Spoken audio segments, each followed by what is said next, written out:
Welcome to Last Week in Warframe, a series where I keep you updated on the past week of Warframe, from announcements made by DE that don't necessarily write their own videos to community fan art, posts, and updates.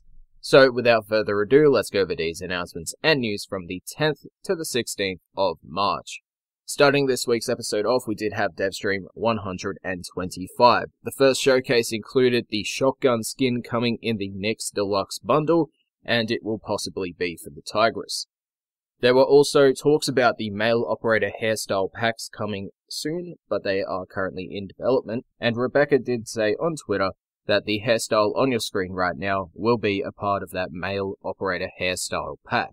Secondary energy colors will be unlocked after using a former on a warframe or weapon or anything with a polarization slot, and items that don't have that extra slot will have the secondary energy color unlocked by default. The option is currently in a work-in-progress state, and the preview provided on the Devstream failed to show the effect. For the Wisp Warframe, her alternate helmet has now received a cloth that trails down her backside, a design choice that has contention between Rebecca and the others, but the design was always planned to have this cloth, and the clothless version had been showcased instead of the complete product in the previous Devstream. The team also provided a screenshot of her signature primary weapon. However, no further information had been given outside of the model's showcase. They also previewed a Kavat armor set that will be arriving in her bundle as well. Equinox Prime was revealed, so we got a look at her default state, her night and day state. We also got the announcement that she will be coming with an armor set, a Syandana, the Stadavar Prime, and the Tipedo Prime, all of which were shown on the Devstream, and as for how to build her, she will only require 4 parts. For those curious about what the 6th year anniversary Dex item will be, well, it's a Liset skin. They also spent the latter half of the stream walking around the visual overhaul of the Plains of Eidolon, and while they were at it, they also showed off the conservation system's floofs, as well as a brief overview of what we could capture, that being Kawakas, Kondroks, and a new unknown species. Steve also said the visual overhaul will hopefully be released within the next 3 weeks. The Atlas Rumbler skins also had a moment to shine, being showcased with their new visuals that are tied to the Atlas Deluxe skin. Jeff also mentioned that there was an internal discussion about the future of Umbra Warframes, but there is no information to share at the moment, outside of there is discussion between the team, so there isn't any confirmation outside of that. Rewards for the Exploiter Orb Mother may be expanded in the future, but nothing is guaranteed. And the final note, the mod packs will be getting changes where instead of being RNG dependent, each pack will have set mods that go in line with the theme of the pack. There is no ETA on these changes due to how ingrained they currently are in the game, but when we do get them, they will have specific static mods. Outside of Devstream 125, we had Hotfix 24.4.4. This hotfix brought some changes to a kit gun, that being the Thunder Drum loader when it's used with the Catch Moon chamber. So the critical chance for that combination is now 17%, and the status chance is now at 28%. As for the changes, they reduced the affinity gained from killing coolant rachnoids to 300. They refined the end of mission screen for Thermia Fracture's progress to show what you received in that single mission. Hildren can now use shields for melee channeling. Selecting the Foundry notification in the UI will now take you to the appropriate Foundry screen to claim the item, and they updated the Neutron Star Augment's description to match the updated behavior. As for the fixes in that hotfix, as well as those that came in Hotfix 24.4.4.1, they are up on your screen. Outside of Hotfix land, DE Band notified us that Ivara's cloth will be fixed eventually, but due to the update being a mainline, there are more pertinent changes that need to be focused on. But it will eventually be fixed.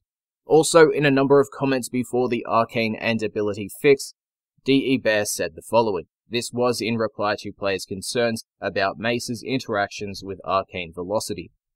Hey Tenno, Peacemaker is already a strong ability, and the use of Arcane Velocity simply turned that up to 11.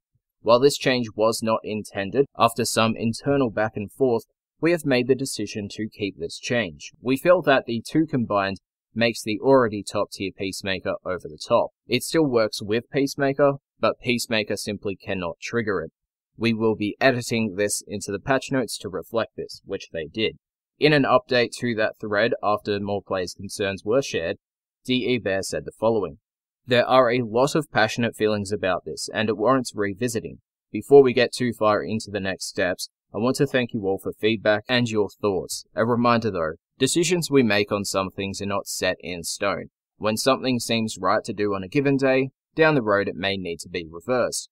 When the problem was first brought up, we initially saw it contained to a single Arcane Plus ability. Given the level of Peacemaker and its already strong position, the change seemed warranted. However, this mainline update has had an effect on multiple Exalted weapons, and it is these inconsistencies that are causing us to look at this again to figure out what actually happened here. I can't give you an answer on what is going to happen going forward today.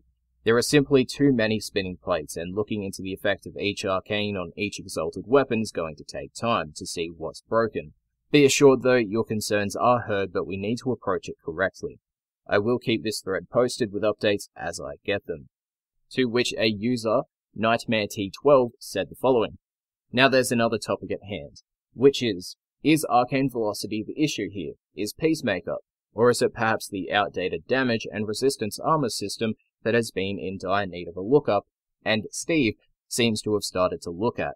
Do we have enough high-end content to use these over-the-top builds? What we have is enough? Do we have issues on power level scale? Do the higher level enemies die too fast? Is there any downside to them not dying too fast?"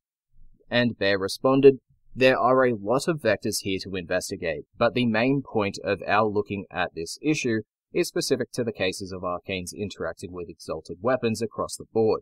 No one here is out to ruin fun, but as you can probably tell, the change made to Peacemaker, as well as other Exalted weapons, was a bit more far-reaching than initially thought. We do listen to you, and we do take constructive criticism seriously." Another user, Boberto, said, "Yes, by making changes without telling, then saying it was unintentional, then saying it was too strong, then saying it was intentional from the beginning." To which Bear responded with the following: "I guess that you are implying that we are somehow being dishonest here, so let me make sure this part is clear. Some change introduced with mainline, still undetermined, caused the issue with Arcane Velocity being propped on Peacemaker. Initially, the change seemed contained to Peacemaker, and that was deemed to be an acceptable, if unintentional, nerf, as posted. Reports surfaced that a larger problem is occurring with Arcanes across the board and their interaction with Exalted weapons. Internal testing confirms this is so, and so the issue is reopened and wider discussion is had about Arcanes and Exalted weapons. Dev is testing the results of individual Arcanes and abilities in an effort to better make things more consistent, based on feedback on this thread and other locations. Given the size of our updates, some things do slip through that crack. That is sure. There is a lot of process behind this, and as stated, some changes need to be reverted for the greater good, or perhaps even wide-sweeping reform may be required to fix the previously undiscovered issue. We are currently in the stage of assessment, there is a concern, and we are responding to it. The thread was later ended as the Arcane and ability fix was made in the mainline update, update 24.5. So, in 24.5, Nightwave Episode 2 did launch. Operation Buried Debts Deck 12 has opened, the code is now unlocked, but above that announcement, DE said the following: "Your global data hash scanning has not gone unnoticed. Tenno, as a community, you're close to cracking the code, but not close enough. That's our fault. Our predicted end goal was determined to be unreachable in a reasonable amount of time, so we've made some manual data tweaks to allow scans to progress the operation at a quicker rate to get everyone closer to the next climactic stage. We will be mindful moving forward of these end goals for similar operations. See here for an updated data hash information. We will be covering that after the coverage of update 24.5. So, in this update, we got Tennogen round 14, which includes the Garuda Successor skin, Nidus Night Hunter, Ivara Australia, Saren Blade of the Lotus, Excalibur Ion, Rhino Ion, and Mesa Coup de Grace skin. There was also the Revenant Immortuous Helmet, the Nakana Shinigami skin, and the Nakani Mithra skin. There were 4 operator cosmetics, that being Aureus Diadem, Lumus Oculus, Kirasuni Oculus, and the Optima Oculus, and 1 Syandana, that being the Dominus Syandana. Changes were made to Melee Phase 1, Hildren also saw some changes, such as allowing her to custom dodge when in Age of Storm, but at the cost of 50 energy. They did the Arcane fix, which I mentioned previously, and if you want a full read down of the update as well as the statements here, you can watch my individual video on that, or read the statements yourself. Now, in relation to what I was talking about previously, the Corpus Data Hashes, there was a post made by Rebecca called Corpus Data Hash Sabotage. Never forget, Solaris make the Valis work. No Solaris, no Valis. Do we have an understanding? The Corpus have sabotaged your efforts with their greedy alphabet. The proper data has been encrypted here. We will intercept the streams tomorrow and restore your data hashes. This came with the complete overall progress to 100% of the Corpus Data Hashes by DE. Now, this was also cross-posted to the Warframe subreddit, where a player by the name of BrastonXBL said the following, sharing his thoughts on the operation and the data hashes. The fundamental problem with the data hash event was the lack of in-game information and direction. The opening part of it was an external ARG which many users do not pay attention to. Finding the hashes required an external map. Scanning around for the hashes was difficult even for experienced collectible hunters and had no in-game assistance for less hyper-dedicated players. We keep coming back to this issue again and again. Warframe cannot keep growing and maintaining beyond its dedicated players without in-game direction and assistance that is currently only available through external tools and third-party community sites. DE very much miscalculated and should be thinking of ways to avoid find the thing game design in the future. This was feedback given on the Sacrifice quest. Time to take it to heart and the design docs. As a direct critique, no systems of the Fortuna base-taking system were used in this event. A better design for data hash finding would have been to use the base-taking as a trigger for highlighting and directing players to the data hashes in the region around that base, including something like Samara scan trails. The code base for the footprint trails of Fortuna conservation hunts could have been used to the hashes, but also leaving the option for players to find them on their own. Take a Valis base, get clues and direction. Same goes for the fractures of this event. It should have been put into the bounty system with incentive to take the regional bases to gain access to the coolant and fractures in that area, which then could have led to being pointed at that data hashes. A far more organic and immersive design, to which Rebecca responded, "This is our read on it overall." We then had Hotfix 24.5.1. The Exploiter Orb got some changes and fixes, so the Exploiter Orb's Firewall ability now cools down gradually instead of in a single big chunk. The Exploiter Orb heat gauge no longer shows in the HUD if you're not in that phase of the fight. Thermia can no longer be destroyed when lying on the ground before you pick it up. They increase the visual indication of where the Thermia dispensers are during phase 1 of the Exploiter Orb fight, and the fixes and minor tweaks are up on your screen, as well as that for the hotfix itself. Now for console players, that being Nintendo Switch, PlayStation 4, and Xbox One, your builds for Update 24.5 are currently in certification, so look forward to that sometime soon. Also, in relation to Tennogen Round 15 on consoles, D.E. Taylor said the following in a forum post. Hi Tenno. Tennogen Round 15 has released on PC. For those of you on Xbox One, PS4, or the Nintendo Switch, I'm sure the question is, when will it be coming to my platform? And now for Round 15, we are handling transfers a little differently than in the past.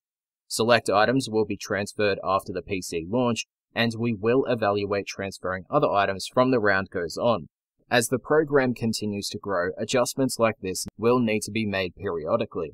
Those of you looking for items from Round 14, we are still discussing next steps, but any future transfers would come after the first wave of Tennogen Round 15 items.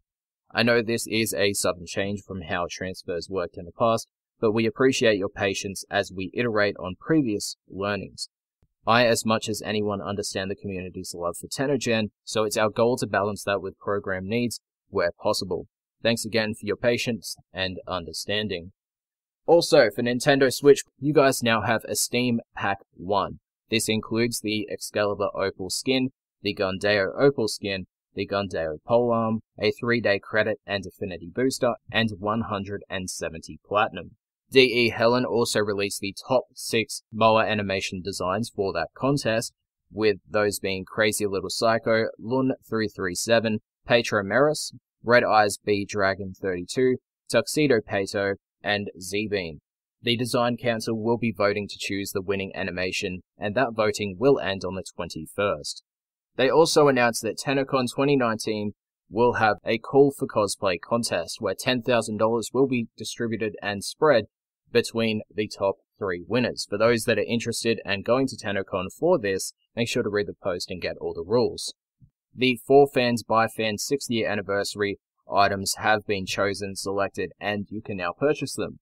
You also have a 15% discount if you purchase any of these items using the promo code 6years before the 31st of March at 11:59 PM Eastern Time. So if you want to get any of these designs, there is of course the links in the description taking you to all the information. We also had a reply from Rebecca on one of the Reddit posts. This Reddit post was titled, "Can we please ditch the pet stasis integrity mechanics already?" This user does break down the situation, the problem, and solution. If you do want to read what they have typed up, it's up on your screen and of course in the description. But Rebecca's response was the DE response. Probably can make this a lot better this year, I'm thinking. That was the comment, and now we go into developer tweets. So the first tweet came from DE George. He is our audio director for Warframe, and he did provide us a behind-the-scenes look at Nightwave music. If you're interested in that, the link is in the description. In prime time, Rebecca did say a number of changes will be coming to the Exploiter Orb fight and the operation, with the operation getting some changes to increase the difficulty over time for the fracture missions, as well as to speed it up. Now, in a post by DE Steve, he did showcase that he has been trying to fix, and he currently has fixed, the edge of screen flicker for when the sun comes through the trees. In response to this, a player asked a not relevant question, saying, "Is there a chance that the Exploiter fight could get a bounty? LFG chat is a mess and I don't want to risk people in public lobbies not wanting to do the fight." To which Steve replied, "Looking into this." Another player asked Steve that in the Devstream, the Wisp frame was walking instead of floating, in which Steve replied, "That will just be one of her animation sets." We also had Xenagelian asking DE Pablo if they could increase the number of enemies in the Captura tiles, to which Pablo responded, "Oof, my memory doesn't go that far back, but if I recall correctly, it was a technical issue. You've seen how they spawn overlapping each other, there's complications to spawn enemies in there." DE Pablo also released a photo saying that the world state window world cycles will be updated to show the time left for each of the world states. Now, in reply to my tweet on Twitter, where I asked if the Nightwave lore videos will be available in the codex in the next hotfix or update, or if it is going to be implemented into the game once the first season ends, Steve said, "It should play on both if you're a newcomer." It wasn't the answer I was looking for, but I did get a bit of information, so if you're a new player coming into the Nightwave system, you will get a back-to-back playthrough of each of the episodes for the game. Now for community fan art. The first is something that was showcased on the Warframe subreddit, and that was a cosplay by Winterkiss54 for Trinity Prime. And it actually looks so fucking good. We also have Magnetized by Biolumi, Warframe Interrupted by Anavi Ivy, and to finish the community fan art section of this video off, we had 2 sentient designs by Almighty Jado. The first is the Kino List, which is the airborne sentient bomber that we have seen in some of the promotional material, and the Savalist. Anyway, that does conclude this week's episode of Last Week in Warframe. If you found the video informative, make sure to leave a like. If you think I can improve upon the series in any way, shape or form, make sure to leave it in a comment down below. The glyph codes for the channel are up on your screen. You can chuck them into the promo code section on the Warframe website. There is PC, Xbox One, PlayStation 4, and Nintendo Switch, so if you want it on any of those platforms, they are available separately. Now, if you missed out on last week's episode, make sure to click the annotation on the screen right now. It'll take you right to it. Thank you for watching, and I'll see you guys next time.